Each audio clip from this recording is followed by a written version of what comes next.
dan beliau adalah salah satu member juga dari FEC. Kita ngobrol-ngobrol, Bu, kapan-kapan Bu main ke sini ngasih materi jadi mahasiswa. Nggak tahu ini beruntung apa tidak beruntung, langsung dijawab cepat. Kapan? Waduh, ini saya jadi kocar kacir malah. Jadi begitu mau menyetapkan waktu, kita dia acara cukup padat, akhirnya ketemu hari ini. Dan saya sangat apresiasi sekali respon beliau, tanggapan beliau, dan kesediaan beliau ke sini untuk bertemu kita semua. Jadi saya berharap teman-teman mahasiswa hari ini dapat belajar, tanya sebanyak-banyaknya, tidak hanya tentang bioekonomi, karena beliau sudah malang melintang di dunia nasional dan nasional. Tidak ada yang tidak mengenal beliau, saya yakin. Kalau berbicara tentang sustainability, nama Bu Aida itu sudah kemana-mana. Kita pertama kali ketemu nggak salah di Brazil tadi sempat ketemu sama beliau dan sampai sekarang masih terus berkomunikasi. Saya pikir itu tidak perlu panjang lebar. Dari CGC Forestry sangat senang sekali berkolaborasi dengan KMH dan sangat senang untuk mengadakan acara ini ke depannya. Saya berharap diskusi atau kuliah umum ini bisa berlangsung secara aktif dan partisipatif. Mungkin itu. Terima kasih sekali lagi. Semoga bermanfaat. Saya tutup. Wabillahi taufiq wal hidayah. Wassalamualaikum warahmatullahi wabarakatuh. Terima kasih kami sampaikan kepada Bapak Hermudananto atas sambutannya. Sambutan terakhir akan disampaikan oleh Wakil Dekan Fakultas Kehutanan Universitas Gadjah Mada, Bapak Dwiko Budi Permadi, SWUT MSc PSD. Kepada Bapak Dwiko, disilakan.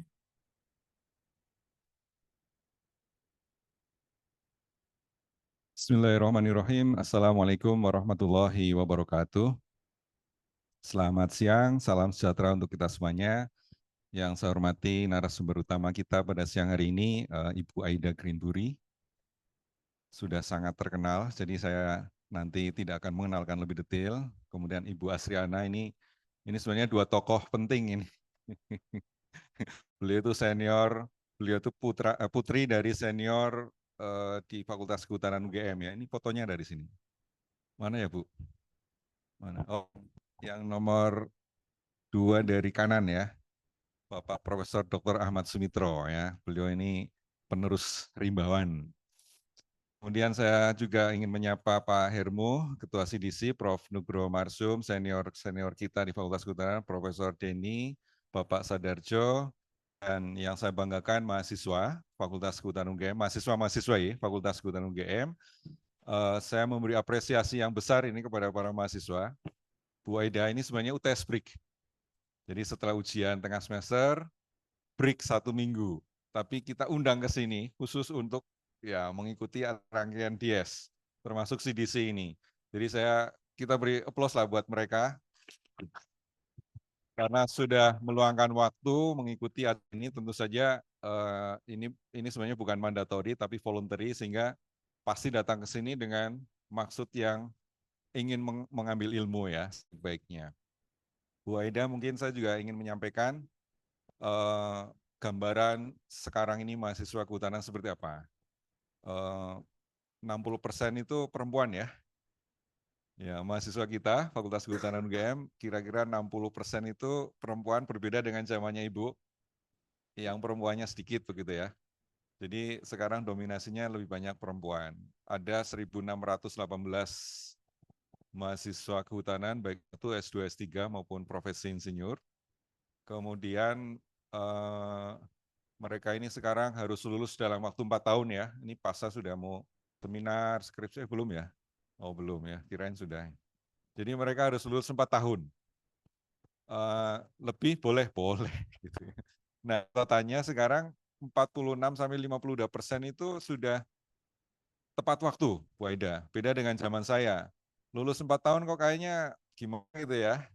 Nah, sekarang 4 tahun mereka sudah harus lulus. Konsekuensinya mereka memang harus berhadapan dengan isu-isu terbaru yang mungkin nggak didapat selama kuliah. Oleh karena itu, CDC hadir untuk menjembatani ini. Jadi termasuk dengan mengundang Ibu Aida ini, agar bisa memberikan gambaran tantangan kehutanan Indonesia, dunia ya terutama, yang tidak semakin mengkerucut, tapi semakin mengembang. Ya. Jadi kalau dulu kita berhadapan dengan bioekonomi mungkin kayu, pengaturan hasil hutan normal ya dengan daur 80 tahun, 60 tahun. Sekarang beragam hasil hutan. Oleh karena itu saya kira konotasi ini kata yang tepat ya untuk menggambarkan bagaimana bioekonomi itu juga nanti antar komoditas itu bersaing. Tapi biar Bu Aida sendiri nanti yang, karena kita juga masih meraba-raba ini apa nanti bioekonomik ini.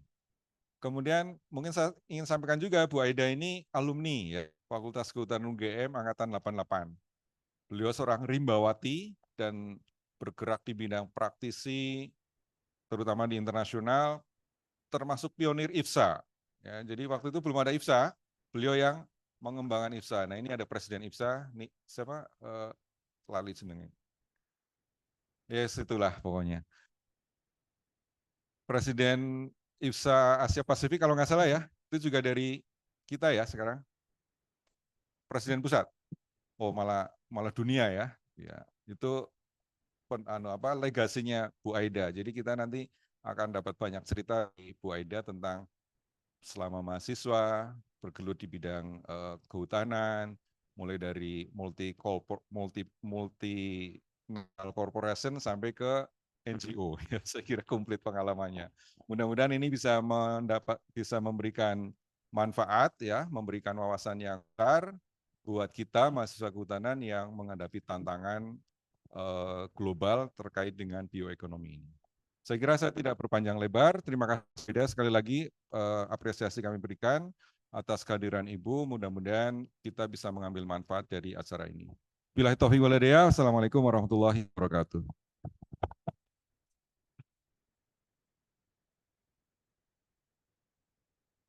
Terima kasih kami sampaikan kepada Bapak Dwi atas sambutannya. Hadirin yang berbahagia, tibalah kita pada acara inti yaitu pemaparan materi kuliah tamu oleh narasumber kita, Ibu Aida Emburi, anggota Board of Advisors for Bioeconomy Forum. Sebelum memasuki sesi pemaparan, perkenankan kami terlebih dahulu membacakan CV dari narasumber kita. Ibu Aida Greenbury merupakan seorang pakar global yang berbidang di berkelanjutan dan kehutanan. Beliau dikenal luas atas kepemimpinannya dalam kebijakan zero deforestation dan transparansi rantai pasok, serta keterlibatan dengan berbagai pemangku kepentingan. Beliau pernah menjabat sebagai Managing Director of Sustainability di salah satu perusahaan kehutanan pulp dan gas terbesar di dunia, di mana beliau memimpin berbagai inisiatif pelestarian dan transparansi lingkungan. Selain itu, beliau aktif memberikan nasihat kepada pemerintah, NGO, dan organisasi internasional, turut menjadi salah satu pendiri High Carbon Stock Approach, serta berkontribusi di berbagai forum global seperti UNFCCC dan World Economic Forum. Sebagai seorang thought leader yang diakui dunia, beliau termasuk dalam daftar tokoh paling berpengaruh dalam upaya keberlanjutan global. Demikian riwayat singkat beliau akan membawakan topik yang sangat menarik, yaitu kontestasi bioekonomi, berkelanjutan, dan hilirisasi dalam era transisi hijau. Berpanjang lebar, langsung saja kita sambut dengan hangat narasumber kita, Ibu Aida Greenbury. Kepada Ibu Aida, disilakan.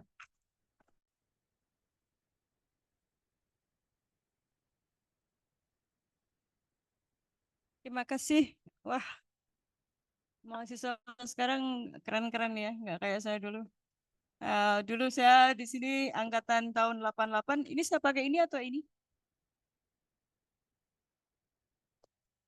Oh, oke.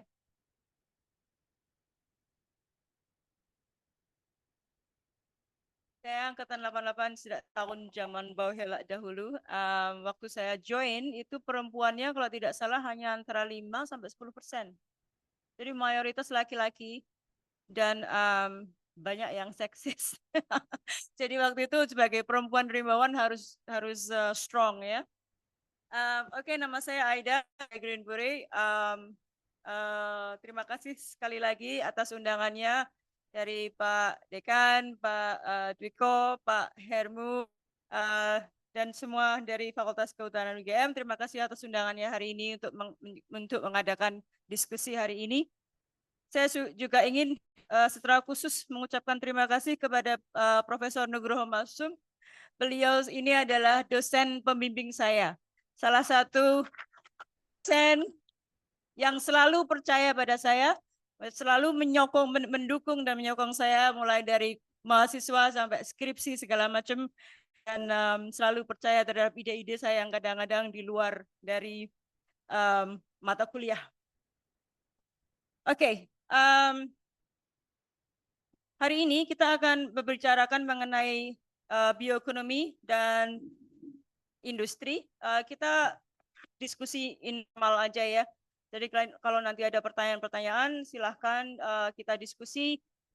Pertanyaan apa aja, nggak harus selalu tentang bioekonomi. Seperti tadi Pak Dwiko juga udah bilang, Pak Hermu juga bilang, saya 15 tahun saya sebagai Managing Director Sustainability dari Asia Pulp and Paper Sinarmas Group dari tahun 2004 sampai 2019 sampai saya advisor dari shareholders. Kemudian saya join Marubeni Corporation, saya kerja dengan Marubeni headquarter di Tokyo di Jepang. Kemudian sekarang saya pegang advisory board di berbagai organisasi seluruh dunia, ada yang dari semi LSM Mongo Bay yang berbasis di California, USA, dan di sini saya mewakili World Economic Forum yang berbasis di Finlandia. Hari ini kita akan bicara mengenai bioekonomi, tetapi saya akan fokuskan tentang 3 hal. Pertama mengenai kebijakan seluruh dunia dan trennya. Yang kedua mengenai teknologi, apa yang sekarang dunia bicarakan mengenai teknologi. Tadi Pak Wakil Dekan bicara dunia kehutanan itu tidak menjadi lebih sempit, justru lebih lebar. Cuman kadang-kadang kita kurang tahu lebarnya di mana dan opportunity-nya di mana.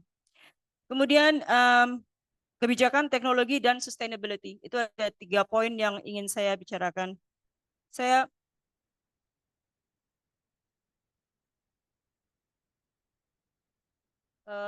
budgetkan next, saya nggak bisa dari sini. Oke, saya nanti bilang next aja ya. Ini tidak bisa. Oke, saya tadi sampai di mana? Ya, sorry. Presentasi saya dalam bahasa Inggris, tapi saya akan bicara dalam bahasa Indonesia. Tapi adik-adik semua udah lancar kan bahasa Inggris? Yang merasa lancar bahasa Indonesia mengangkat tangan. Ayo, jangan lu. Kok bahasa Indonesia, bahasa Inggris. Yang merasa lancar bahasa Inggris mengangkat tangan. Ayo. Come on. Saya tahu bisa ada yang gini-gini apa itu. Walaupun mungkin belum lancar, tapi paling tidak bisa membaca, bisa mengerti kan ya. Saya ingat, ayah saya dulu pernah bicara begini. Ayah saya dulu pernah bicara, Aida, kamu sepintar apapun, tapi kalau kamu tidak bisa mengutarakan apa yang dalam pikiranmu di orang lain di dunia ini, maka orang tidak akan paham terhadap pemikiran kamu. Pada intinya, learn the language. Kalau sebisa mungkin kita belajar, tidak pernah terlambat belajar bahasa Inggris. Supaya kita bisa mengutarakan pendapat kita ke orang-orang di belahan dunia lain. Oke, jadi kita bicara mengenai bioekonomi sekarang. Saya di sini mewakili The World Bioeconomy Forum. Itu adalah suatu organisasi yang berbasis di Finland untuk mempromosikan bioekonomi. Awalnya ini sebenarnya lucu, karena The World Bioeconomy Forum ini didirikan oleh 3 orang teman. Jadi 2 teman dan saya. Yang satu Jukka Kantola, orang Finlandia, dia dari industri pulp and paper. Yang satu Mark dari stakeholder engagement industry. Kemudian saya dari Global South Industry. 3 orang ini termasuk saya adalah 3 orang dari forestry, pulp and paper industry. Oke. Jadi 3 orang yang memang sudah kenal lama, kini saatnya kita mempromosikan bioekonomi ke dunia, mari kita mengerjakan sesuatu. Maka itu lahir di tahun 2018. Next. Di tahun 2018 kita menelurkan, The World Bioeconomy Forum yang fokus kepada strategi bioekonomi. Fokus dalam menelurkan strategi bioekonomi dan mempengaruhi kebijakan dunia dalam bioekonomi. Kemudian tahun 2023 kita meluncing World Economy Association yang bertugas untuk stakeholder engagement. Next. Kenapa saya tertarik untuk bergabung dengan mereka untuk memastikan bioekonomi? Karena kita semua tahu bahwa bahan bakar fosil itu bertanggung jawab sekitar 75% emisi gas rumah kaca global, hampir 90% dari semua emisi karbon dioksida. Menjadikannya kontributor terbesar terhadap perubahan iklim. Kenapa saya mendukung World Bioeconomy Forum? Karena ini akan menjadi faktor yang penting dalam mempromosikan fasilitasi dan inovasi berkelanjutan berbasis bio untuk menggantikan industri, produk, dan layanan yang selama ini berbasis fossil fuel. Saya yakin 70% dari kalian ini sekarang pakai fossil fuel. Baju yang kalian pakai itu mungkin dari seluruh ruangan ini 70% dari fossil fuel. Kenapa bukan dari pohon? Kenapa bukan dari bahan-bahan berbasis bio? Itulah fungsi kita dalam dunia bioekonomi ini. Next. Banyak orang yang bingung, apa sih bioekonomi itu? Tadi ada yang berusaha menjelaskan apa itu bioekonomi. Sebenarnya definisi dari bioekonomi itu banyak, dan itu adalah salah satu masalah kita sekarang ini, kenapa definisi bioekonomi itu banyak.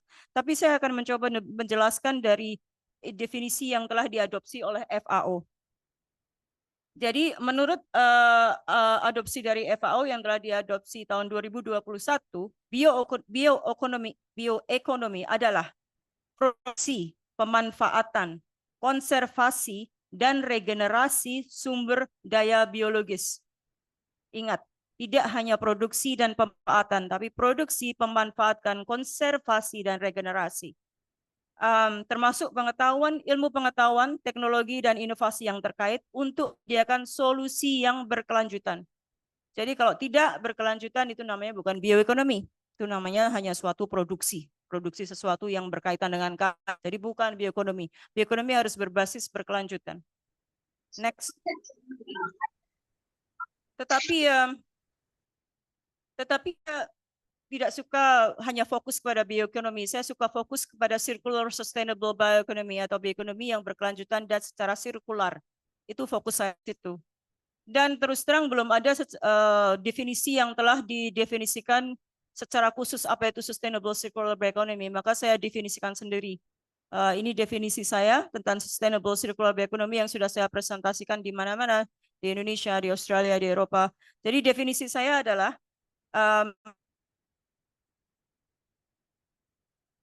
permanen dan produksi sumber daya biologis terbarukan dengan emisi karbon rendah. Oke. Jadi pemanenan dan produksi sumber daya biologis dengan emisi karbon rendah, itu yang pertama. Serta konversi sumber daya dari aliran limbah tersebut menjadi produk bernilai tambah. Jadi kalau ada suatu produk, limbahnya itu harus masuk kembali ke circularity dan memberi nilai tambah, di mana nilai tersebut dipertahankan di dalam ekonomi selama mungkin. Dipertahankan di dalam ekonomi perhutanan lingkungan selama mungkin, jangan hanya tinggal dibuang terus tidak ada gunanya.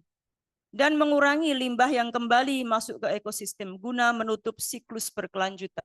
Jadi sustainable circular economy itu harus berbasis berkelanjutan dan mempunyai circularity loop atau kembali ke alam. Nanti saya akan ilustrasikan. Kalau tadi saya nanya adik-adik mana yang bahasa Inggrisnya sudah lancar, malu-malu kan? Tapi saya sendiri juga kadang-kadang malu karena saya kalau bahasa Indonesia kadang terbata-bata.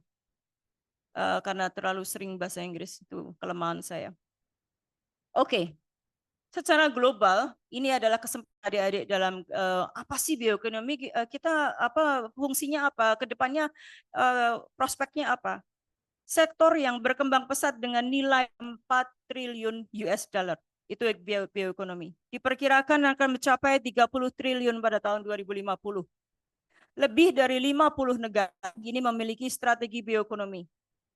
Tujuan dari strategi utama dari bioekonomi ini adalah penggunaan berkelanjutan sumber daya biologis, bioteknologi, dan bioekologi yang khusus menanggulangi sistem climate change atau perubahan iklim.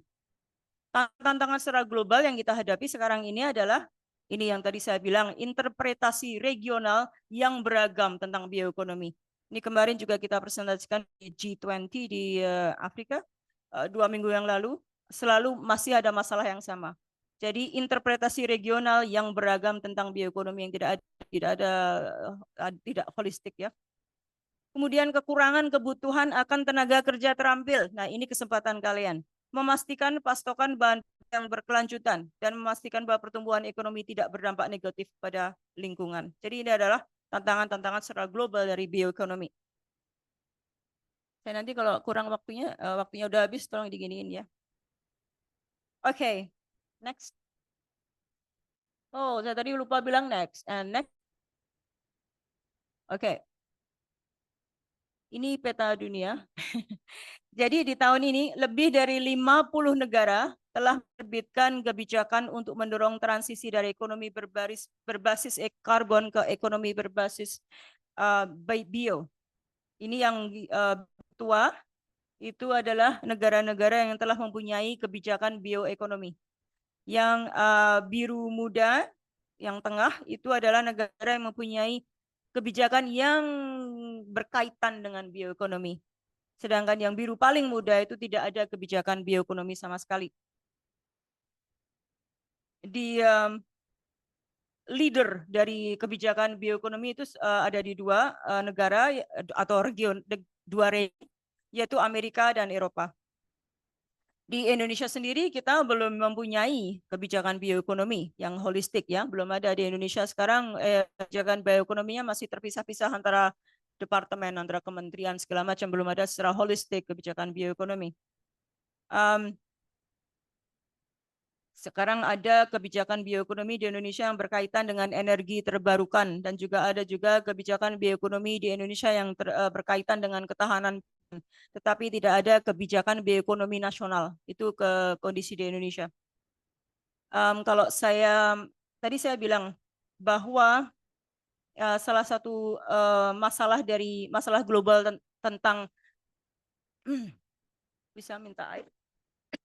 Oh sorry, udah ada. Tantangan global mengenai kebijakan bioekonomi ini adalah adanya ketidakseimbangan atau tidak ada keselarasan atau kalibrasi antara pembuat kebijakan dan pelaksana atau stakeholders dalam kebijakan itu. Saya kasih contoh yang sangat 100% Indonesia. Dirjen Pak Wir ya, Pak Wiranto, bekas Dirjen Konservasi ya di KLHK, telah mengeluarkan peraturan Dirjen mengenai KEE, Kawasan Ekosistem Esensial, pada tahun 2014 atau 2015. Tetapi sampai sekarang peraturan Dirjen itu tidak berlaku. Kenapa?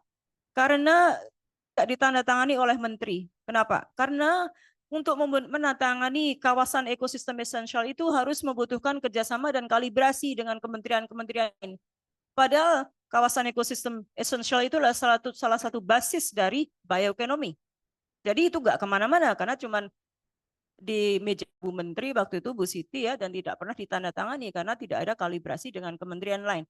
Itu salah satu contoh kenapa saya tadi bilang bahwa salah satu tantangan paling besar bioekonomi, kebijakan bioekonomi ini adalah tidak adanya keseimbangan atau kalibrasi dengan kebijakan-kebijakan atau kementerian yang lain. Next.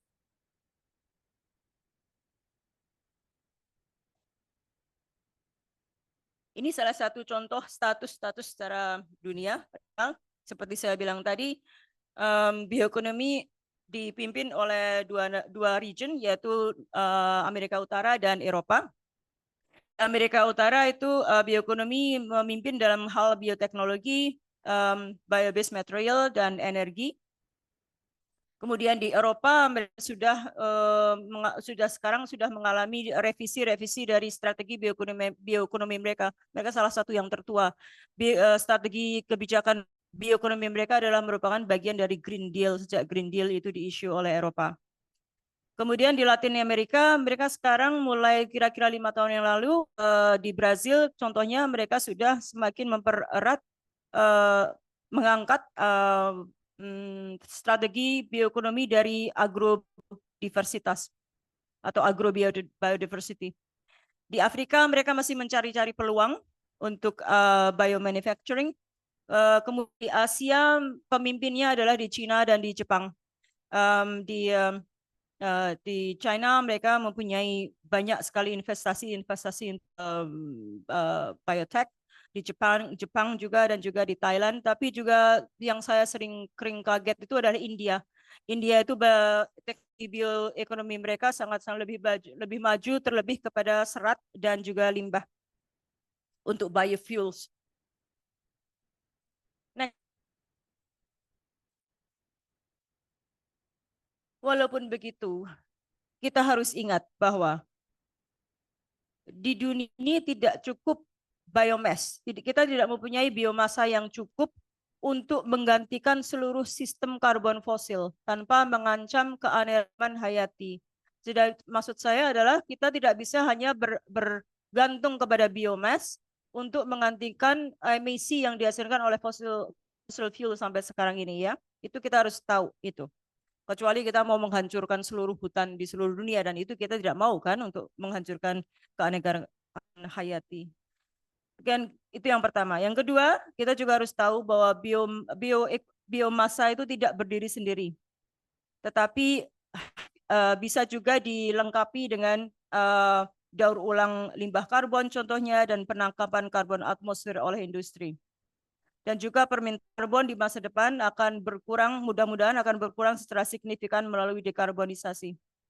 Jadi maksud saya, kita harus push bioekonomi ini untuk dapat mengurangi emisi karbon yang telah dihasilkan oleh fossil fuel. Tapi jangan berharap bahwa bioekonomi akan dapat menggantikan emisi yang dikeluarkan oleh fossil fuel. Jadi kita harus menggunakan sistem yang saya bilang blended initiative atau inisiatif-inisiatif yang tercampur. Blended initiative antara campuran dari strategi bioekonomi, strategi turunan energi, strategi dari pure renewable seperti solar segala macam itu, ya itu harus kita gabung menjadi blended initiative untuk penurunan emisi secara tangible. Next. Ya, saya akan memberi contoh seperti apa sih kebijakan bioekonomi ini yang kita perlukan di Indonesia. Maksud saya kita di Indonesia. Kita tuh memerlukan kebijakan seperti apa. Ini saya beri contoh suatu kebijakan bioekonomi. Kita harus memberi kisi-kisi di sebelah kiri itu ada kisinya. Seperti kita harus mencapai tujuan-tujuan Paris Agreement. Yang kedua kita harus menghormati kisi-kisi yang diberikan oleh planetary boundaries. Ini nanti saya akan jelaskan sedikit mengenai planetary boundaries. Dan yang ketiga adalah kita jangan lupa untuk menerapkan FPIC atau Padiatapa untuk masyarakat lokal dan juga untuk benefit sharing dengan masyarakat lokal. So dalam kebijakan bioekonomi itu kita harus memecah menjadi dua, kebijakan secara spesifik dan kebijakan secara umum. Dan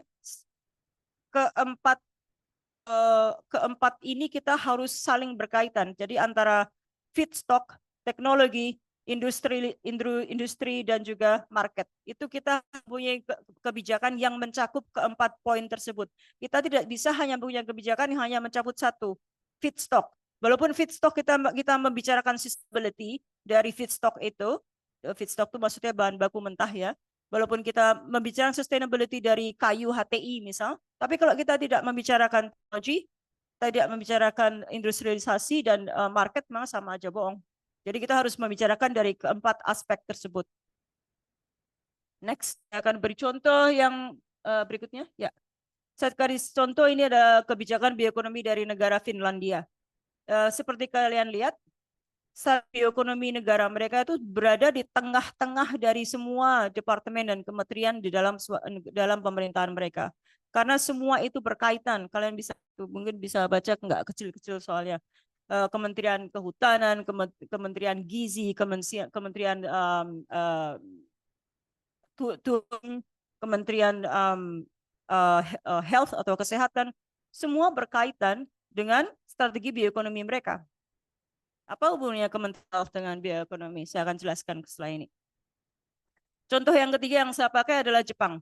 Ini adalah strategi kebijakan bioekonomi Jepang. Yang mereka di Asia terus terang mereka sangat maju dan diperbarui selama setiap tahunnya.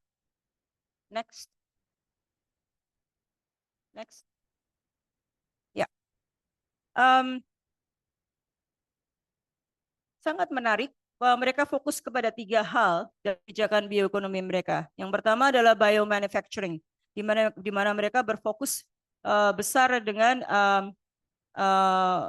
bioplastic, engineering, biology based, biofoundry. Kemudian yang kedua adalah primary production, tentu saja mereka fokus pada architecture dan desain dan construction dari kayu, ya itu yang pertama. Kemudian mempromosikan sustainable agriculture, itu yang kedua. Kemudian yang ketiga, healthcare atau kesehatan. Kenapa bioekonomi bermain dalam kesehatan? Kalau kalian lihat dengan kebijakan bioekonomi di Jepang, itu kalian lihat bahwa mereka ini kebijakannya diupdate setelah COVID. Sedangkan jawaban dari produksi vaksin COVID banyak sekali dari hasil-hasil bioekonomi, chemicals-nya segala macam itu berasal dari hasil-hasil bioekonomi dari tumbuhan atau dari biomass. Itulah mengapa dalam bioekonomi mereka memasukkan healthcare atau kesehatan dalam strategi nasional mereka. Oke, next.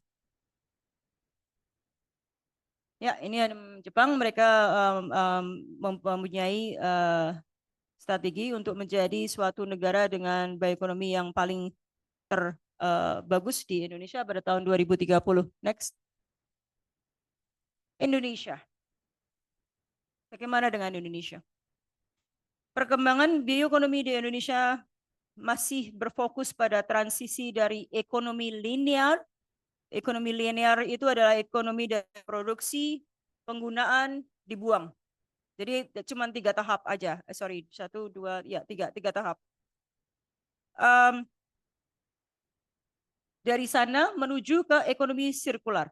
Jadi masih dari transisi linear menjadi sirkular. Kemudian Indonesia fokus dengan mendorong pertanian berkelanjutan. Memanfaatkan biomass untuk produk dan energi ini seperti saya bilang tadi, produk dan energi termasuk biofuel untuk ketahanan pangan serta pengelolaan limbah makanan. Belum ada kebijakan yang holistik di Indonesia. Walaupun saya ini ya, Indonesia itu sangat kaya dengan sumber daya biomass. Sumber daya bio itu Indonesia mungkin paling kaya di region ini ya.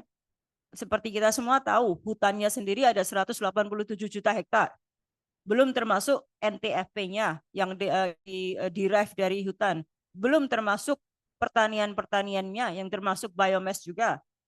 Sawit, kelapa, rubber, segala macam itu semua adalah biomass. Kekayaannya sangat besar dan berjuta-juta hektar yang kita ada. Kita ada sumber daya tapi tidak ada kebijakan. Tidak ada kebijakan berarti industri, investasi, market semua masih kacau balau. Inilah kesempatan kita untuk mendorong dan berkontribusi, berpartisipasi untuk mendorong ini supaya lebih maju ke depannya. Next. Saya mau sedikit mengulas tentang kayu. Fakultas Kehutanan, saya harus berbicara sebentar mengenai kayu dan transisi bioekonomi. Next. Mari kita menganalisa sumber daya hutan kita saat ini. Seperti kita lihat di sini, hutan global mencakup 4 miliar hektar. Tersebar tidak merata di berbagai wilayah. Eropa memimpin 1 miliar hektar. Amerika Selatan 842 juta hektar. Kemudian juga ada penurunan di tahun 2001 hingga 2023 terjadi kehilangan tutupan pohon global hampir 500 juta hektar. Kita kehilangan hutan di tahun 2001 sampai 2023. Ini hanya sebagai kata pengantar. Next.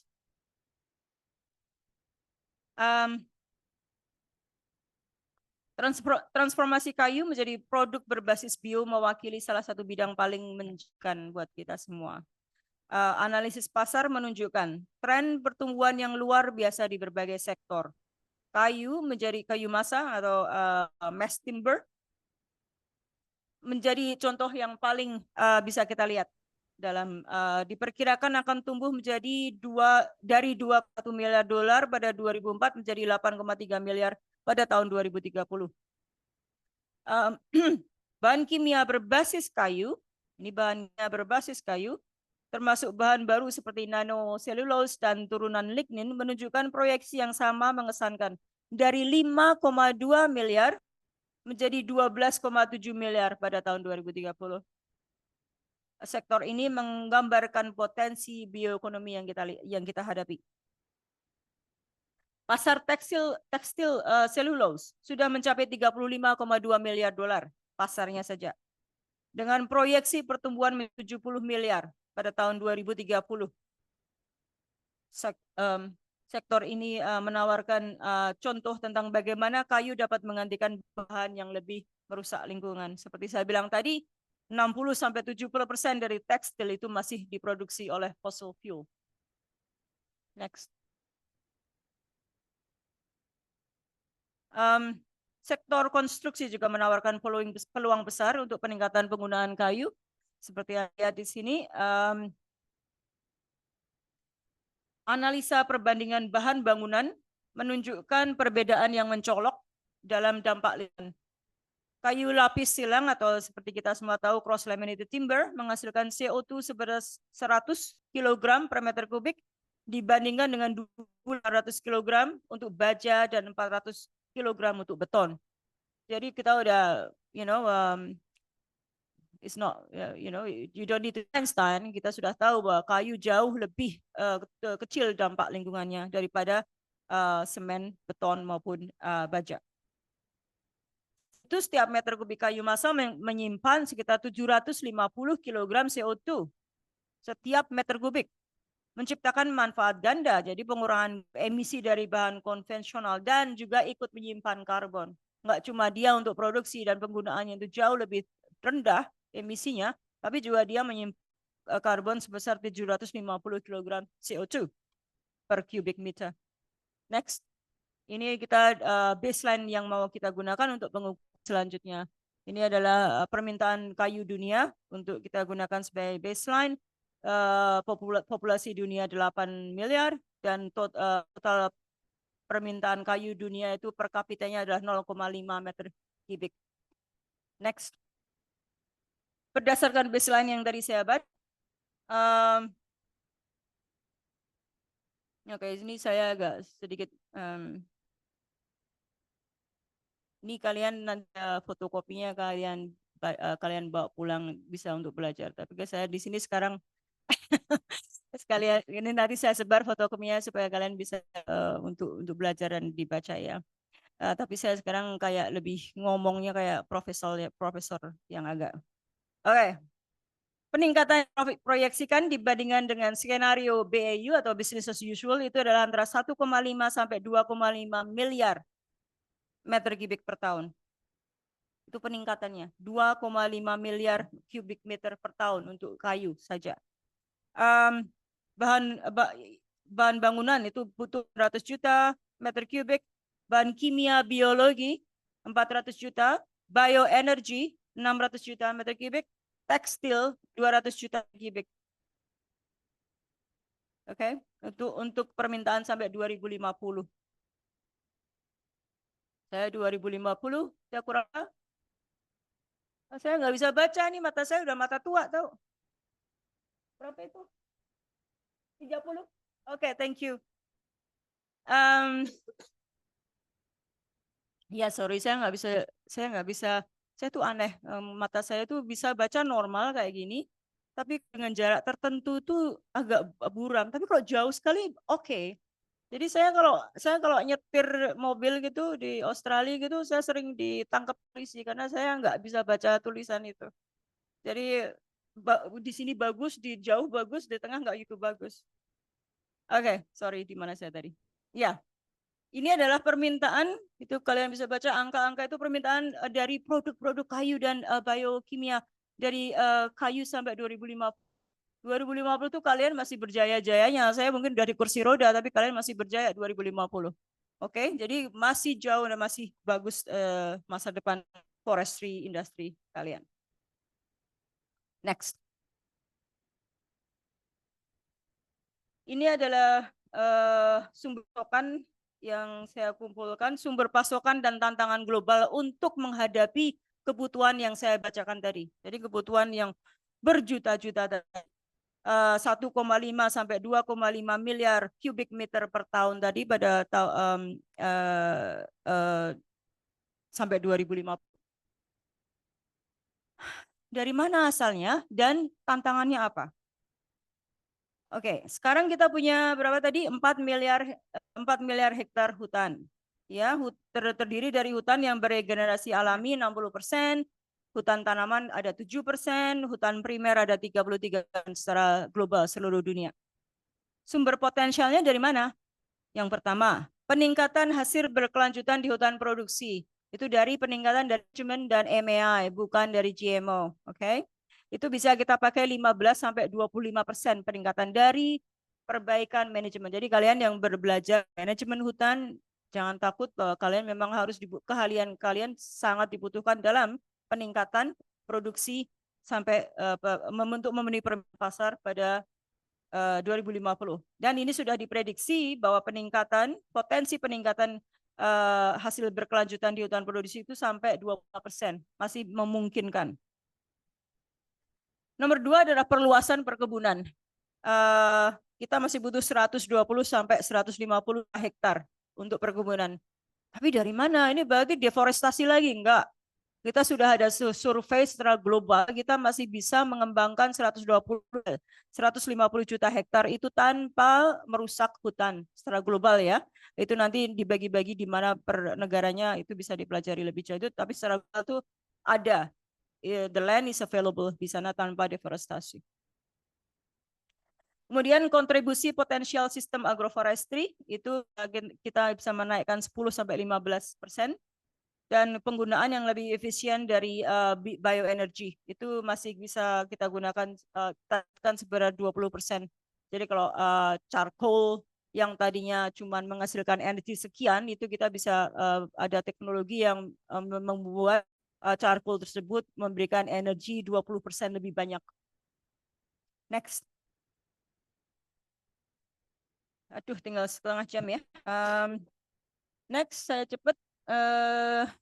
Sorry, balik.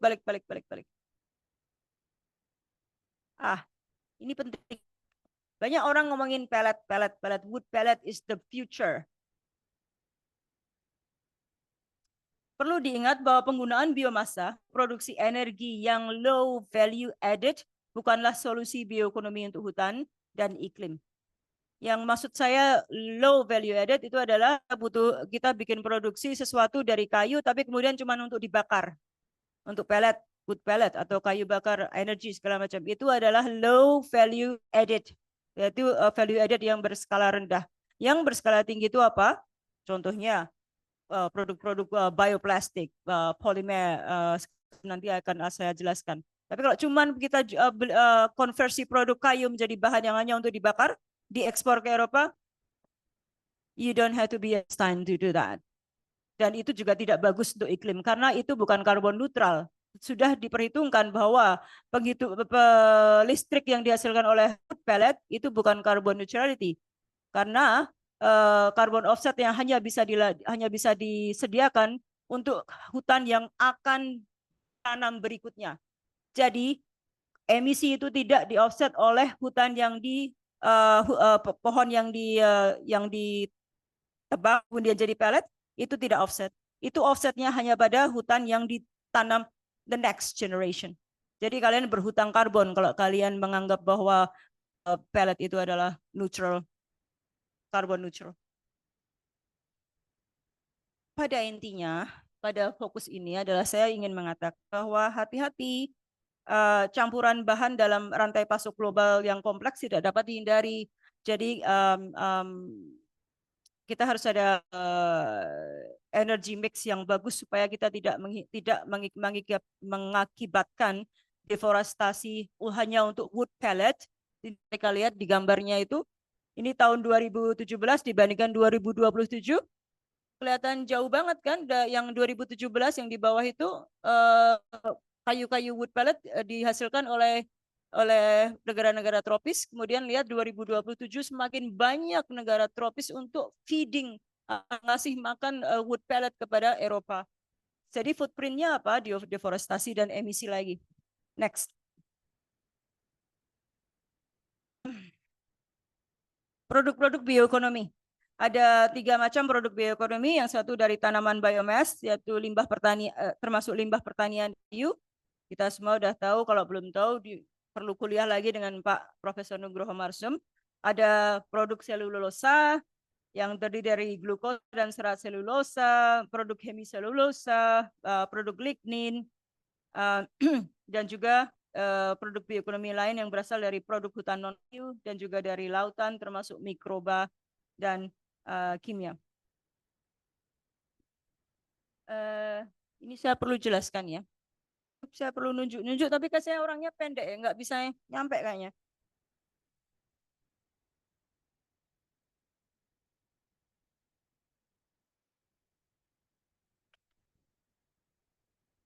Yang punya penggaris nggak? Jadi saya bisa gini-gini kayak guru zaman dulu itu. Saya pendek nih, saya nggak bisa kan? Nah, oke, saya ini kasih contoh satu hal yang gampang karena kita orang kehutanan ya. Saya kasih contoh HTI, hutan tanaman industri. Ini adalah suatu bagan mengenai circular dan sustainable bioeconomy.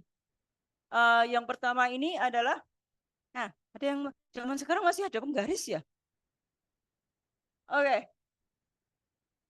Ini ini adalah renewable natural capital atau natural yang dapat diperbaharukan. Saya kasih contoh, kalian mikir ini HTI lah, hutan tanaman industri ya.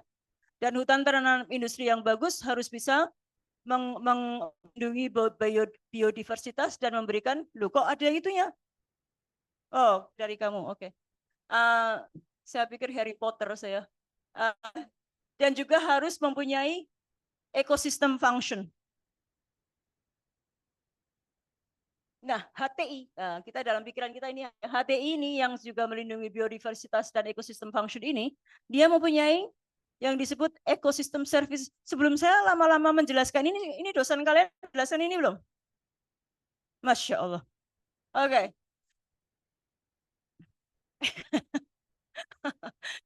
Jadi ini dalam pikiran kita ini HTI ya. HTI ini akan menghasilkan namanya ecosystem services. Oke. Ecosystem services ini, service ini dibagi menjadi 3. Yang pertama adalah cultural service, yaitu service secara kebudayaan, yaitu itu adalah HTI atau hutan ini memberi fungsi-fungsi estetik, keagamaan, edukasi, itu namanya cultural services. Itu adalah hasil ecosystem service pertama. Yang kedua adalah regulating services, atau service yang berupa mengontrol climate ya, iklim, mengontrol banjir, mengontrol disease, hama penyakit segala macam. Yang ketiga, dia mempunyai service itu provisioning service. Provisioning service itu yang menghasilkan produk.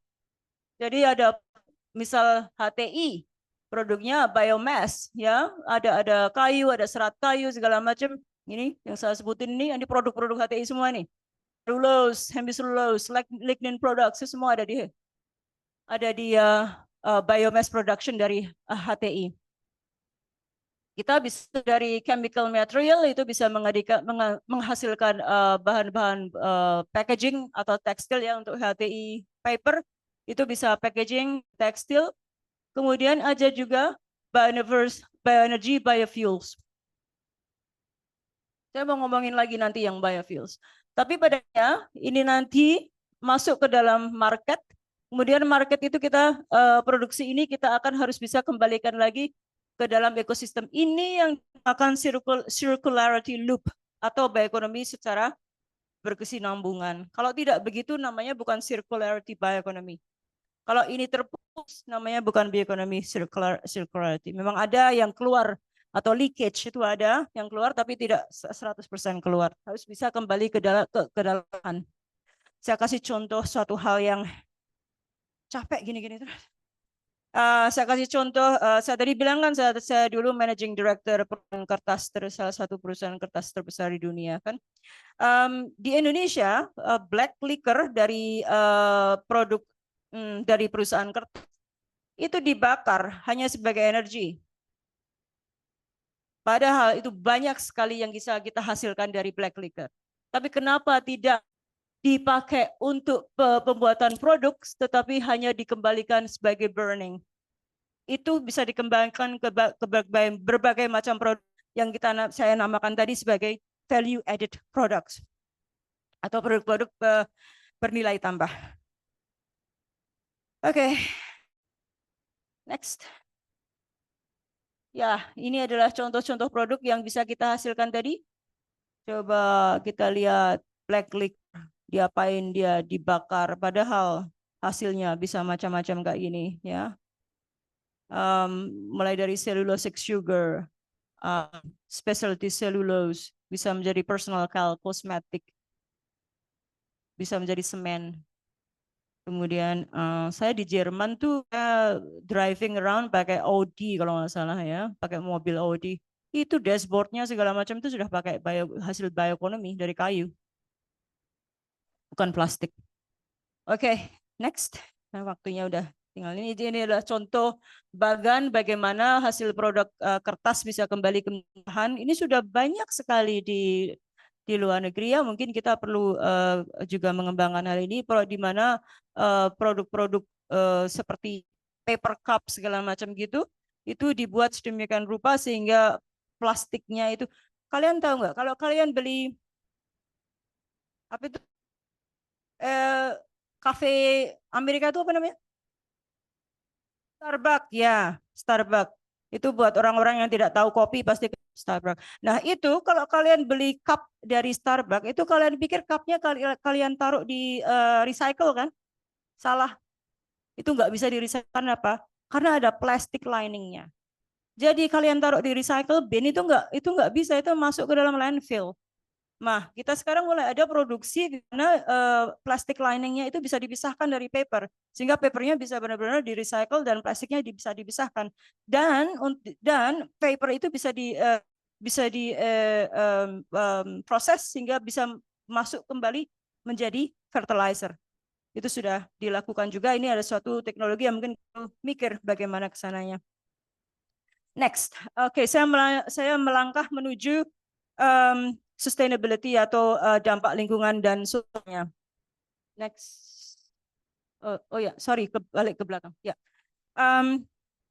pada laporan biomass pada tahun Uni Eropa tahun ini baru sebulan yang lalu laporannya kalau nggak salah, itu mereka mengatakan bahwa untuk menggambarkan konteks biomass, penilaian kondisi ekosistem harus selalu dilaporkan bersamaan dengan pengukuran pasokan dan pemetaan biomass. Jadi biomass itu tidak bisa dipisahkan dari konteks ekosistem atau dampak environmental and social. Kadang-kadang orang itu mikirnya biomass itu tidak ada batasnya. Biomass itu terbatas dan keterbatasannya itu tergantung pada kemampuan ekosistem. Kita pikir kalau kita tanam tebu gitu aja terus etanolnya bisa kita pakai terus biofuel, nggak ada batasnya, salah. Tebu itu kalau hasil ditanam pada lahan yang dirusak, hancur deforestasi, lanskapnya dirusak habis-habisan, maka ekosistemnya itu sudah tidak mempunyai kapasitas lagi untuk bisa menghasilkan tebu yang sustainable. Jadi laporan dari EU ini mengatakan bahwa biomass bersifat terbatas dan tergantung pada kemampuan ekosistem. Next. Di World Economic Forum juga mengatakan hal yang sama. Pada akhirnya, ia bergantung pada keanekaragaman hayati sebagai mesin penggerak utama bioekonomi. Kalau tidak ada biodiversity, maka bioekonomi tidak akan ada. Without biodiversity, bioeconomy does not exist. Okay? Next. Ini adalah gambar yang buat menakuti kalian. Risiko kepunahan di kawasan hotspot keanekaragaman hayati meningkat 10 kali lipat dengan kenaikan suhu menjadi 3 derajat. Next. Ini adalah contoh kematian massal HTI di Amerika. karena climate change, karena ada perubahan yang drastis. Jadi ada kematian massal di California, USA. Mudah-mudahan tidak terjadi di HTI di Indonesia. Next. Planetary boundaries. Ingat tadi waktu saya presentasi suatu kebijakan, contoh suatu kebijakan yang bagus, ada kisi-kisi, salah satu kisi-kisinya adalah planetary boundaries, dan saya bilang saya akan jelaskan, oke ini saya jelaskan ini adalah planetary boundaries. Planetary boundaries atau batasan planetary mendefinisikan 9 sistem bumi yang kritis dan mengidentifikasikan batas kuantitatif untuk tekanan manusia terhadap sistem tersebut untuk menetapkan ruang operasi aman. Yang kalian lihat hijau itu, bulatan hijau itu adalah safe operating level atau ruang operasi aman. Kalau itu kita tidak bergerak di situ, maka kita sudah nggak aman lagi. Sedangkan situasi kita sekarang di mana? Lihat tuh. Di dalam laporan terakhir, kalau nggak salah sebulan yang lalu nggak nyampe, itu bahwa ada 9 planetary boundaries, ada 7 dari 9 planetary boundaries yang sudah di crossing. Kalian pernah lihat planetary boundaries kan? Ya, coba tangan yang pernah lihat planetary boundaries. Oke, habis ini kalian terima ini langsung cek ke website mereka, langsung pelajari ya, karena ekonomi dunia itu harus di-drive, harus disetir berdasarkan planetary boundaries. Kalau tidak, ada sistem collapse. Dan kita mau sistem collapse tersebut. Jadi kita harus, untuk menggerakkan sesuatu, kita harus melihat dari sistem planetary boundaries ini. Oke, next. Ini secara ringkasnya dampak-dampak dari bioekonomi di kehutanan ya. Deforestasi, polusi air, polusi udara, itu secara ringkasnya saja. What can we do next? So what can we do?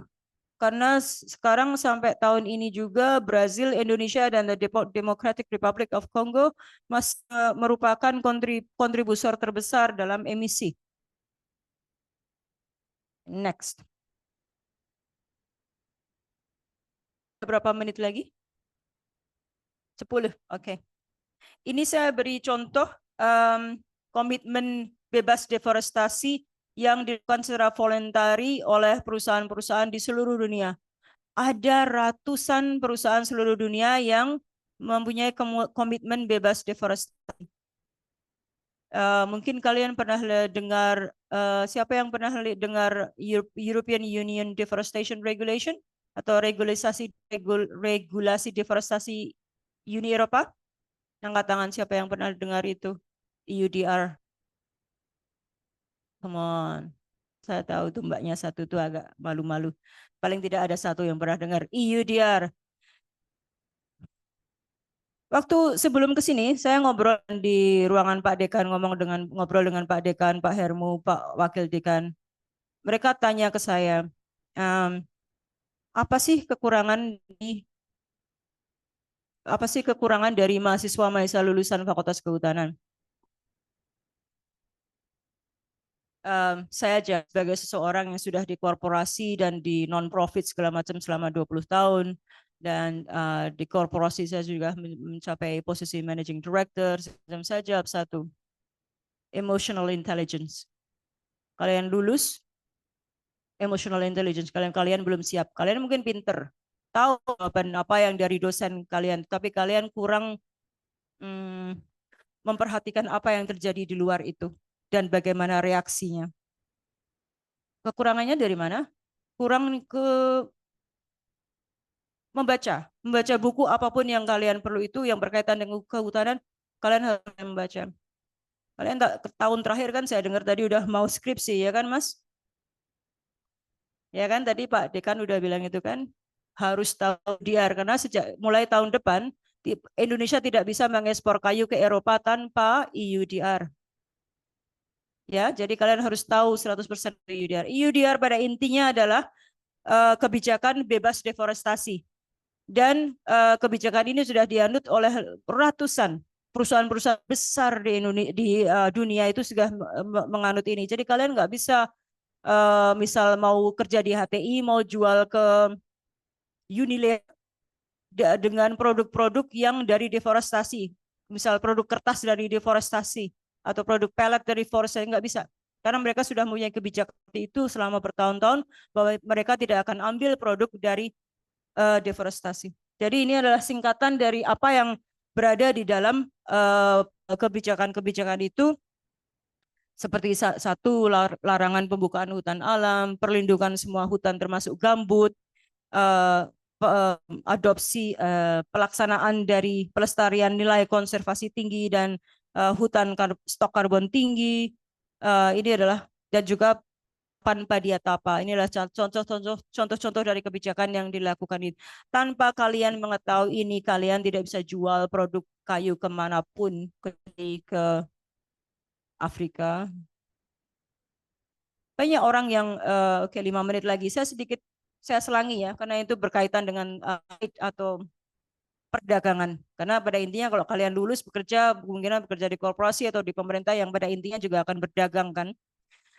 Kadang-kadang saya sedikit tip mengenai trade ya, mengenai perdagangan. Kadang-kadang orang berpikir, saya nggak mau pusing dengan peraturan EUDR, itu kan di Eropa. Udah, saya tebang kayunya saya lempar ke Cina aja atau ke Afrika aja.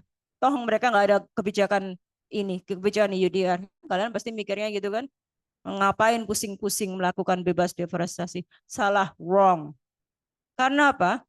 Karena supply chain dari perdagangan itu bukan sesuatu hal yang berdiri sendiri.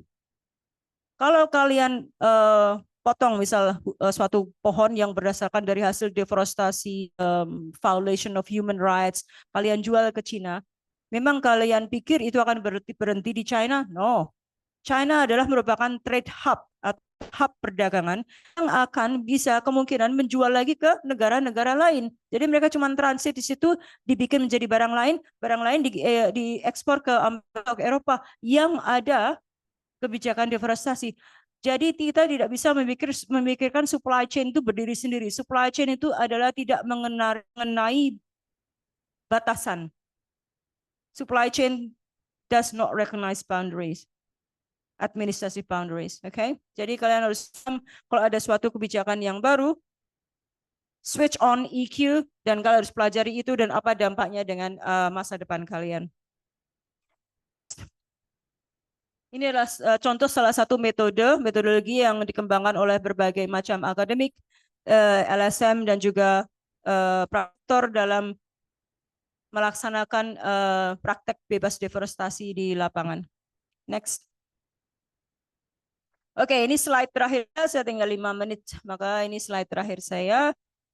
Rekomendasi kami atau saya dari World Bioeconomy Forum untuk depannya Indonesia Sustainable Bioeconomy itu seperti apa. Jadi kalau kalian mau bikin proposal, tinggal copy paste ini aja, kalian pasti langsung lulus untuk ekonomi strategi.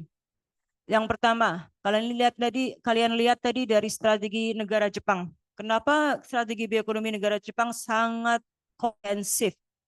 Karena yang pertama mereka mempunyai inventory yang sangat komplit, menghasilkan biodatabase atau biomass database. Ini yang perlu kita lakukan so desperately di Indonesia. Kita berjuta-juta hektar biobase material, tapi kita tidak punya database yang lengkap. Ini yang pertama kali dilakukan, inventory. Kemudian yang kedua adalah mengadakan analisis impact secara sustainability. Kemudian kita harus memprioritize, sorry saya nggak bisa bahasa Indonesia. Kita harus prioritize mana yang kita mau tuju, atau mau bioethanol atau kita mau ke bahan-bahan bioplastik, mana yang kita mau tuju untuk prioritaskan. Kemudian R&D apa yang dibutuhkan, investasi untuk R&D seperti apa. Kemudian bagaimana kita bisa scale up menjadi industri. Nah, bagaimana ini kita idealnya kita mempunyai suatu instruksi presiden dari Bapak Prabowo. Di sini Profesor Asri yang bekerja di BRIN ini mungkin bisa bekerja sama dengan Fakultas Kehutanan, proposal ke Pak Prabowo, Pak tolong telurkan presidential instruction untuk bioekonomi. Setelah instruksi presiden, maka akan gampang adanya tugas-tugas menteri-menteri atau kementerian apa segala macam dan kebijakan apa yang diperlukan itu akan keluar. Kemudian kita harus menciptakan market ekosistem, menciptakan road dan menciptakan kebijakan yang memasukkan unsur padiatapa dan integrasi forest carbon into pricing mechanism. Ini sangat penting. Saya tadi siapa yang bicara sama saya? Oh, Pak Sigit. Yang ngomel-ngomel katanya sekarang fakultas kehutanan dapat semua jadiin tebu. Ini karena apa? Karena tidak ada forest carbon into pricing mechanism yang nggak ada. Hutan kita itu tidak dihargai. Hutan kita harus dihargai. Itu ya. Itu yang kita butuh sekali kebijakan ini. Dan tentu saja kita harus bersama-sama menghentikan deforestasi. Itu aja dari saya. Diskusi, mudah-mudahan kita bisa diskusi lebih lanjut. Saya tidak tahu semuanya, jadi saya mungkin tidak bisa menjawab semua pertanyaan, tapi kita fokuskan kepada diskusi saja ini. Terima kasih. Assalamualaikum warahmatullahi wabarakatuh.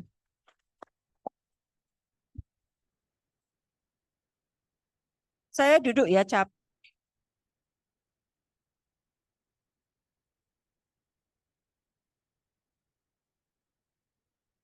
Terima kasih kami ucapkan kepada Ibu Aida Greenbury atas penyampaian materi yang sangat inspiratif dan membuka wawasan bagi kita semua. Selanjutnya, kita akan masuki sesi tanya jawab. Bagi peserta yang ingin bertanya, bisa angkat tangan dan memberikan pertanyaannya.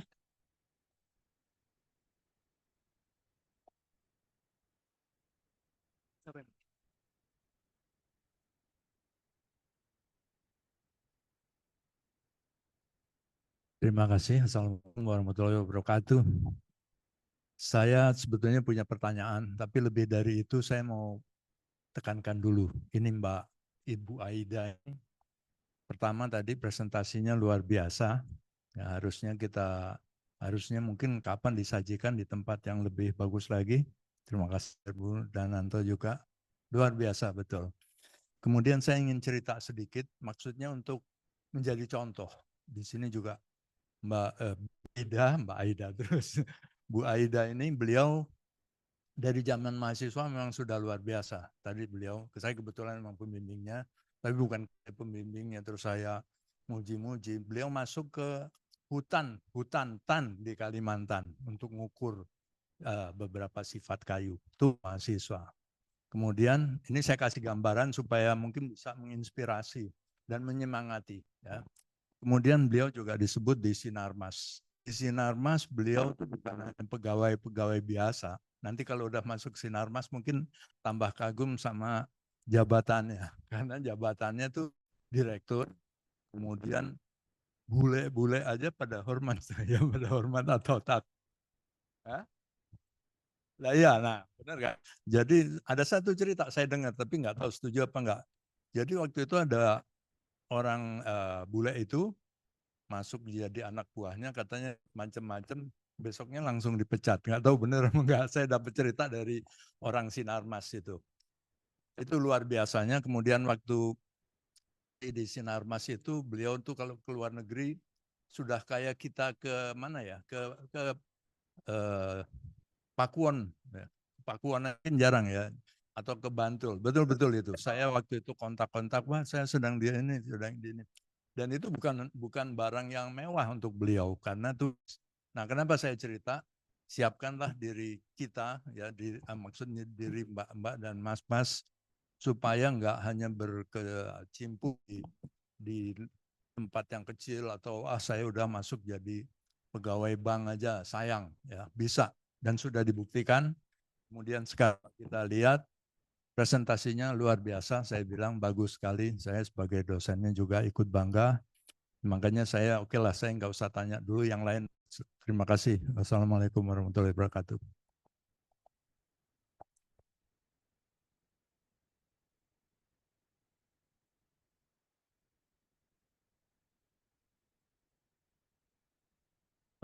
Oke, sebelumnya terima kasih banyak atas presentasinya Bu Aida. Perkenalan dulu, perkenalkan Ibu, nama saya Muhammad Pasha Salafi, biasa dipanggil Pasha. Mungkin untuk pertanyaan saya ingin memohon maaf apabila ada kesalahan karena saya di sini juga masih belajar. Dan Dalam konteks implementasi bioekonomi, sepemahaman saya kalau misalnya needs to be just transitions, kalau dalam konteks ini berarti just bioeconomy transitions, di mana perlu ada distributif, di mana ada alokasi yang adil, procedural, partisipasi inklusivitas, retributive, accountability, law enforcement, restoratif, ya di mana kita perlu redress.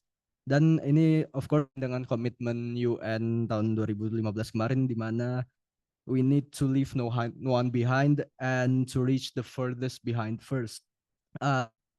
Oke, moving to Indonesia. Salah satu industri yang membawa nama bioekonomi yang cukup besar adalah biofuel, dan salah satunya itu palm oil industri, industri sawit. Ini membawa dampak besar tidak hanya pada ekonomi tetapi juga pada hunian di Indonesia. Khususnya dampak buruk ya, karena terdapat banyak deforestasi sampai dari EU sendiri tadi membentuk implementasikan EUDR pada tahun 2023 kemarin. Nah, mungkin pertanyaan saya lebih ke terlepas dari seluruh bahayanya palm oil industri ini, mengapa di Indonesia tetap masih berkembang tanpa adanya transformative transition, walaupun mungkin kalau misalnya kita lihat dari just transitions yang tadi saya sebutkan seperti distributive justice, tentu saja most financial benefit masuknya ke perusahaan, procedural justice, no inclusion of other local stakeholders, retributive, of course, no accountability, restorative justice, of course, restorative justice, yes, it can be used for bioeconomy kalau misalnya implemented correctly. Dan tentu saja ini bisa meningkatkan ekonomi kita, tapi mungkin pertanyaan itu tadi, mengapa dengan bahayanya palm oil ini masih tidak ada transformative transition, dan juga menurut Ibu sendiri sebagai expert in this field, in this bioeconomy field, what is the best way untuk terus mengembangkan palm oil industry di Indonesia? Mohon maaf apabila ada salah kata. Terima kasih. Itu dulu ya, panjang soalnya dia. Anaknya kecil tapi ini kencang banget. Basya itu yang dari IFSA itu ya, ketua Asia Pasifik atau bukan? Bahasa Inggrisnya bagus banget. So proud of you. Yang pertama mengenai just transition bioeconomy. Saya ada sedikit polemik dengan just transition, yaitu polemik saya adalah mengenai definisi dari just transition. Karena ada beberapa definisi, dan salah satu definisi itu adalah just transition itu adalah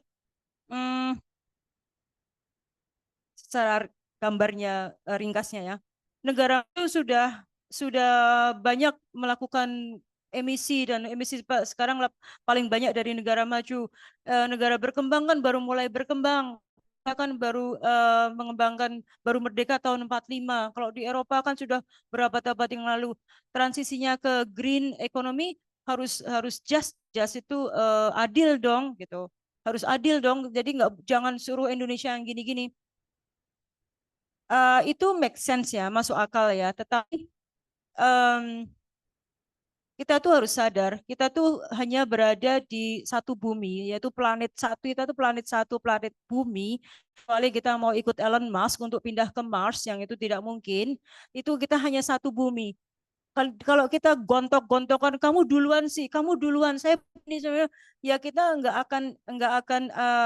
akan bisa menangani proses-proses krisis iklim ini. Jadi, yes, saya menghadapi just transition, tapi sekarang saya lebih suka pada everybody must do their roles. Makanya waktu saya tadi bicara, kita tidak usah di salah satu slide saya, kita tidak usah terpaku pada apa yang terjadi dulu.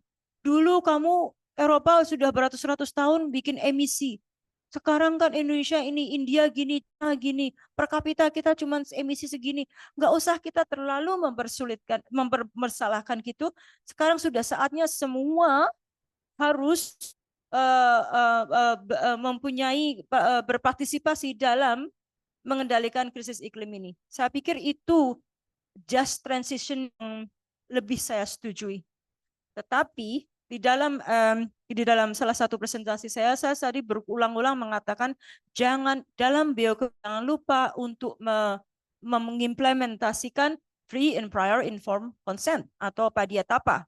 Itu adalah salah satu bentuk di just transition yang lebih cocok ke Indonesia, yaitu ada implementasi dari free and prior informed consent atau PADIA-TAPA.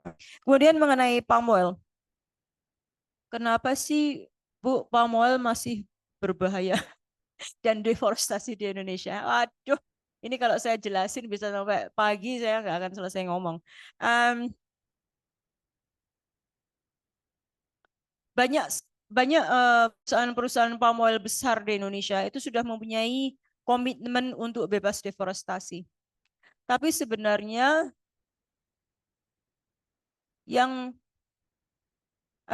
kalau kita mempunyai suatu project atau komitmen, kalau kita project management ya, kalau kita project management itu adalah kita mau apa, goal kita tentukan kan, tentukannya goal itu apa.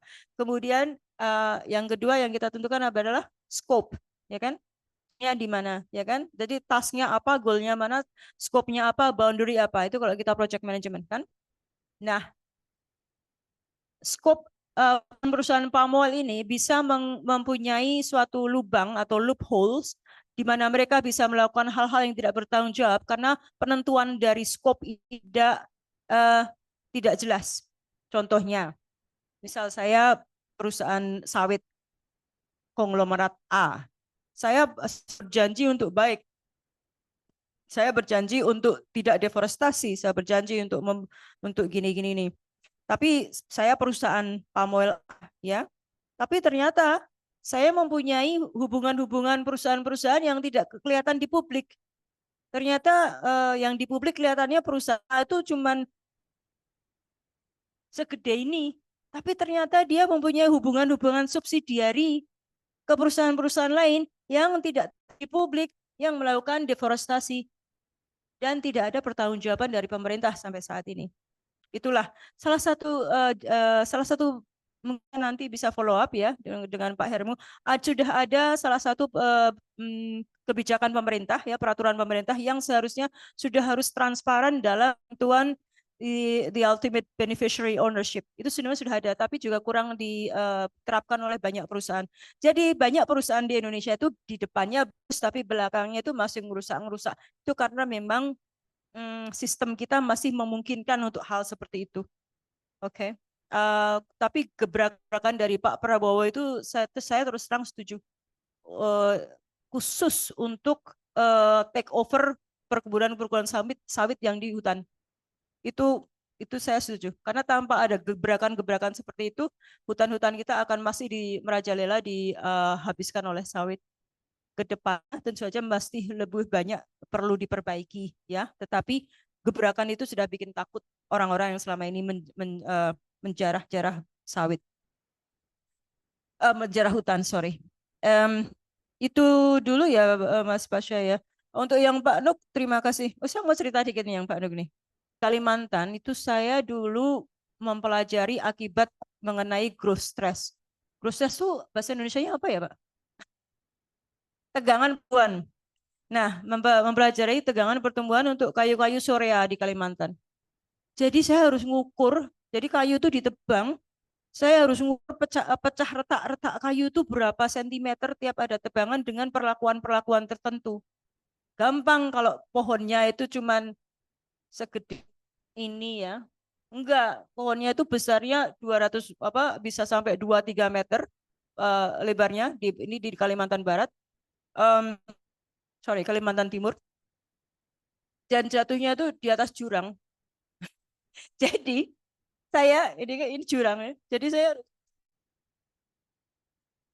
gantung di atas jurang gini, gantung ke atas bawah itu ngukurin retak-retaknya. Jadi retaknya itu saya gantung di atas jurang itu. Saya ukurin berapa sentimeter. Itu saya masih seumuran kalian itu. Saya umur berapa itu ya? 20. Saya lulus 2000 umur 24. Jadi saya baru umur 23 waktu itu. Gantung di atas jurang-jurang di tengah-tengah hutan di Kalimantan, ngukurin retak kayu. Nah, kalau saya tidak dengan kekuatan dari Pak Nuk itu saya nggak bisa tahan itu, nggak bisa lulus itu. mengenai pengalaman saya dengan itu dia, emotional intelligence. Kalian harus paham itu, emotional intelligence. Tadi saya bilang, Pak Nuk bilang, Mbak Aida itu saya pernah di Sinarmas, ya bawahannya bule semua. Emang benar, saya lulusan insinyur Fakultas Kehutanan, UGM. Bawahan saya lulusan Oxford, lulusan Harvard, lulusan ini, separuh sendiri bule. Saya lulusan mana, Aida? Fakultas Kehutanan Insinyur UGM. Saya pimpin mereka. If I can do that, you can do that. Okay? Dan apalagi I'm a woman, banyak perempuan di sini. Kalian juga bisa melakukan hal tersebut. Itu aja. Terima kasih, Pak Nuk. Ada lagi pertanyaan lagi?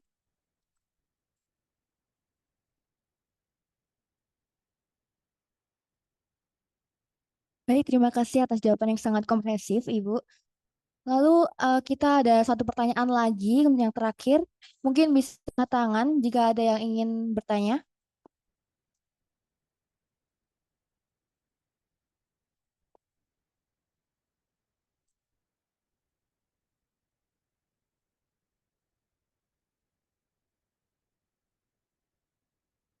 Oke.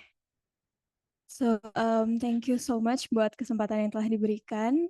First of all, thank you so much buat Bu Aida yang sudah mempresentasikan bioekonomi dengan luar biasa. And first of all, I'm so glad to meet you in here because sebelumnya itu dari aku pribadi itu sudah mendengar nama Ibu Aida Greenbury itu dari Mbak Wening namanya. She is our director in IFSS. International Forestry Students Museum, dan kebetulan beberapa teman-teman di sini juga ada yang bekerja bersama, ada Via di situ. Oke, jadi aku mau izin bertanya untuk oh ya, sebelumnya perkenalkan aku Nurma, angkatan 21, dan di sini aku sedikit kepo tentang bioekonomi karena kemarin itu sempat ya berkontribusi langsung, berpartisipasi langsung dengan salah satu NGO terbesar di dunia yang sedang membicarakan proyeknya mereka itu berkaitan dengan green financing yang mana green financing ini juga sebagai support di dalam bioekonomi itu. Oke, so jadi mereka itu menggunakan TNFD as the assessment for the environment itself to support the green financing itself. Dan salah satu TNFD assessment implementor di Indonesia itu saat ini adalah PLN, dan PLN itu masih berfokus ke dalam proyek airnya itu sendiri, yang mana proyek air itu kalau dilihat dari presentasi Ibu tadi itu cukup align dengan jasa lingkungan providing business-nya. Dan oleh sebab itu pertanyaan aku adalah how do we address buat kedepannya itu untuk mengembangkan implementator TNFD assessment lainnya selain PLN itu sendiri untuk mendukung bioekonomi. Mungkin itu dari aku. Thank you.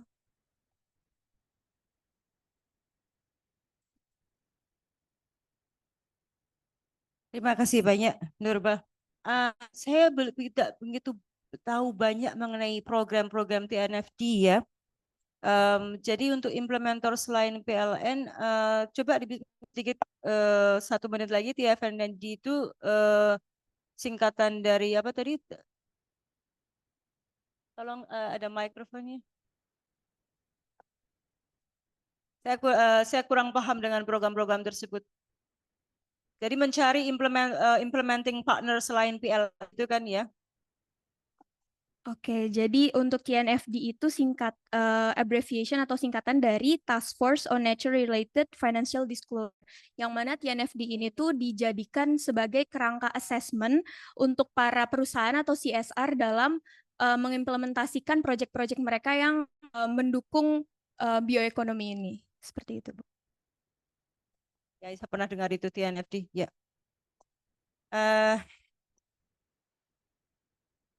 Saya pikir kalau mencari implementer yang lain selain PLN banyak ya. Maksudnya TNFD itu kan cuma hanya the next step dari sustainability reporting ya. Jadi disclosure pertama dari sustainability action, aksi sustainability itu kan kita taruh dilaporkan dalam suatu laporan namanya sustainability reporting. Sustainability reporting itu tetapi tidak terfinance-nya. Dan sekarang stakeholder kita itu membutuhkan bahwa sustainability report itu diikuti dengan financial disclosure. Tidak hanya financial disclosure tapi juga impact disclosure. Dan itu mana yang pada tadi pertanyaan adalah implementornya siapa saja. Terus terang kalau di Indonesia untuk sustainability invest masih kecil. Jadi kalau mereka sustainability investment masih kecil, itu mereka untuk disclosure-nya masih malu-malu, oke? Dan kadang-kadang kedengarannya aja besar, perusahaan A investasi sustainability-nya $2 juta. Padahal kalau dilihat secara disclosure berdasarkan guidance yang ditentukan itu sebenarnya tidak $2 juta, padahal cuma $100.000 gitu loh. Jadi mereka di acuan tertentu itu mereka sebenarnya tidak sebesar itu. Setahu saya financial investment dalam sustainability initiative, investasi finansial untuk sustainability di Indonesia itu masih rendah. Jauh lebih rendah daripada standar yang dikeluarkan oleh pemerintah India. Kalau nggak salah pemerintah India itu standarnya 0,02% dari EBITDA. Kalau nggak salah ya, tolong jangan quote saya. Kalau nggak salah 0,02% dari EBITDA, earning before tax and return ya. Jadi Indonesia itu aja belum mengikuti standar dari India tersebut. Jadi untuk cara implementornya gampang, cari saja implementer lain, gampang cari saja perusahaan yang sudah mempunyai sustainability reporting. Tapi pertanyaannya, apakah mereka mau disclose finance-nya? Itu saya yang tidak bisa jawab. Oke, terima kasih.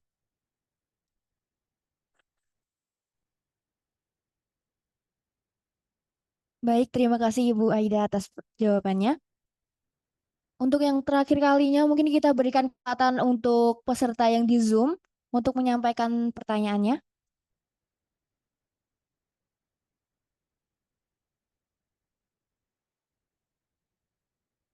Hybrid, Bu. Acara ini kan hybrid, jadi kita kasih kesempatan untuk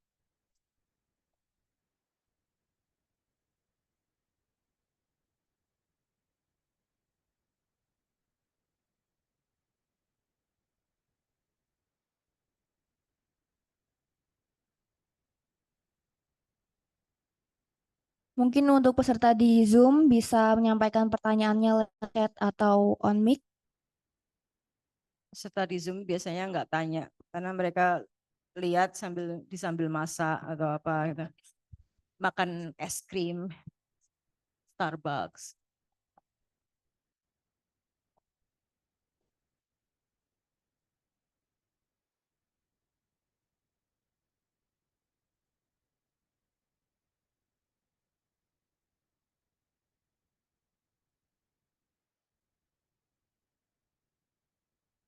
Oke, mungkin kadang kedengaran klise ya. Saya mau bicara ini dalam bahasa Inggris dulu, kemudian saya terjemahkan. Believe in yourself and trust your gut. Percaya pada diri sendiri dan percaya kepada apa sih gut itu? No, apa itu suara hati Anda sendiri gitu loh. Kalau kalian disuruh, misal kalian bekerja di perusahaan, disuruh melakukan sesuatu yang kalian tahu itu salah, say no. Walaupun kalian junior, tapi kalau kalian merasa itu ada suatu hal yang tidak benar, kalian harus bilang tidak. Tapi kalau kalian merasa kalian bisa memperjuangkan sesuatu yang benar, fight for it. Kalian harus benar-benar berjuang mengenai itu. Tadi cerita yang Nuk ceritakan tuh itu benar. Saya nggak tahu Pak Nuk dapat dari mana ceritanya itu, soalnya yang tahu nggak banyak. Ada orang satu saat, bule mana ya saya nggak tahu, di hire oleh perusahaan, mintanya aneh-aneh itu. Wah, saya sangat hebat. Kamu siapa? orang pribumi Indonesia, wanita, nggak tahu apa-apa, saya laki-laki dia. Saya lebih hebat dari kamu gini, saya dari perusahaan besar. Dia sampai gini-gini, saya duduk di situ, dia sampai gini-gini ngancam secara fisik ya. Saya cuma telepon satu. Siapa tahu yang saya telepon siapa? Security. Saya panggil satpam, Pak Satpam, tolong ini orang gila keluarin dari kantor saya. Akhirnya dia digeret keluar. Terus saya bilang, you choose, pilih dia atau saya. Kalau pilih dia, I will walk out. Saya akan pergi. Itu trust your gut. Trust your gut.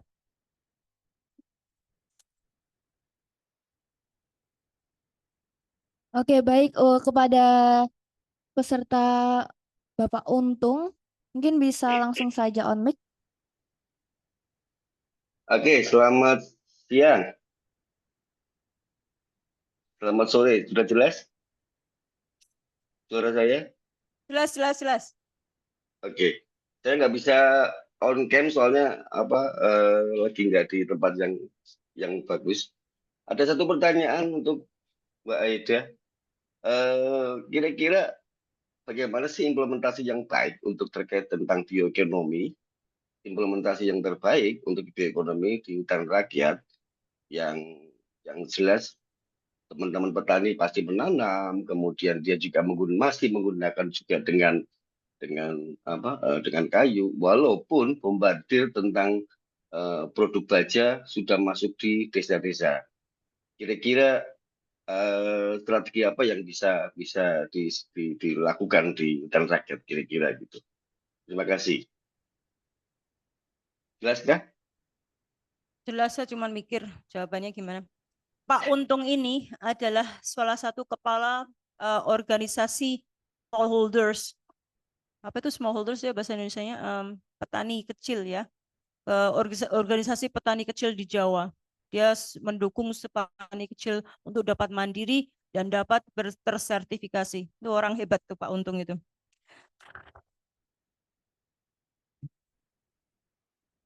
Pak Untung, bioekonomi untuk petani kecil di Indonesia. Kalau di Indonesia terus terang belum ada.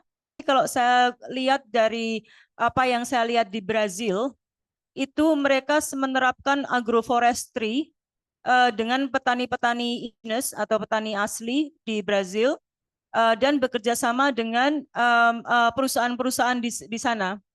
Jadi kalau tidak salah itu adalah produksi getah. Jadi agroforestry produksi getah dengan perlindungan hutan yang juga bekerja dengan perusahaan besar yang akan menggunakan getah tersebut untuk pembuatan lipstick kalau nggak salah. Jadi harus ada keterkaitannya dengan company ya, produser besar ya. Itu setahu saya. Tapi agroforestry itu adalah langkah-langkah yang dipakai baik di Afrika, di Latin Amerika untuk memajukan bioekonomi dengan smallholders. Tapi kalau untuk industrinya, kita harus lihat dulu tergantung situasi industri di Indonesia, Pak Untung.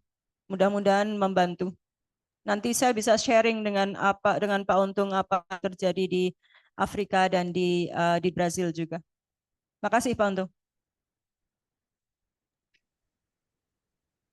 Terima kasih, Bu. Baik, terima kasih kepada Ibu Aida dan juga peserta yang telah memberikan pertanyaan. Dan diskusi ini kita akhiri. Jika ingin berdiskusi lebih lanjut kepada Ibu Aida, mungkin bisa mengontak secara pribadi gitu, Ibu.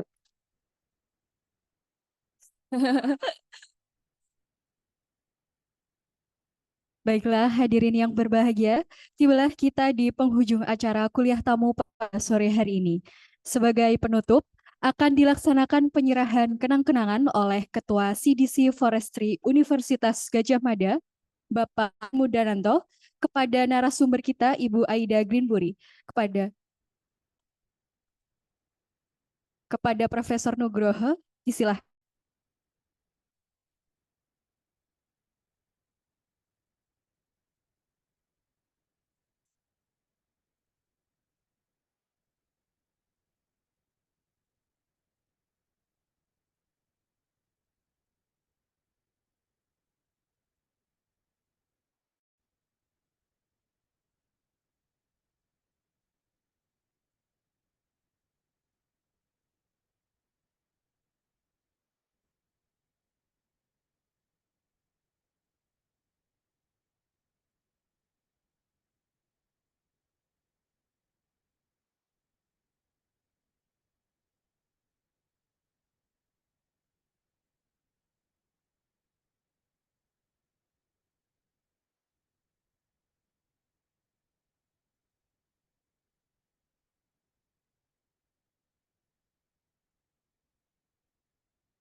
Oke, mungkin kepada para partisipan yang hadir di auditorium dapat menyesuaikan layout untuk merapat ke tengah, dan untuk para tamu hadir yang datang di sebelah kanan dan kiri saya dapat merapat juga ke tengah untuk melaksanakan sesi dokumentasi. Apa maksudnya kan mereka mencar tuh, ntar nggak kelihatan maksudnya kata cepat.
Ini memberikan manfaat dan menjadi inspirasi bagi kita semua dalam mewujudkan kehutanan berkelanjutan dan ramah lingkungan.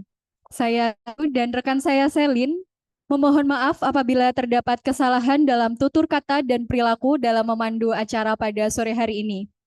Sampai jumpa kegiatan Fakultas Kehutanan Universitas Gadjah Mada berikutnya. Selamat sore dan salam lestari. Shalom. Om Santi Santi Om. Namo Buddhaya. Wassalamualaikum warahmatullahi wabarakatuh.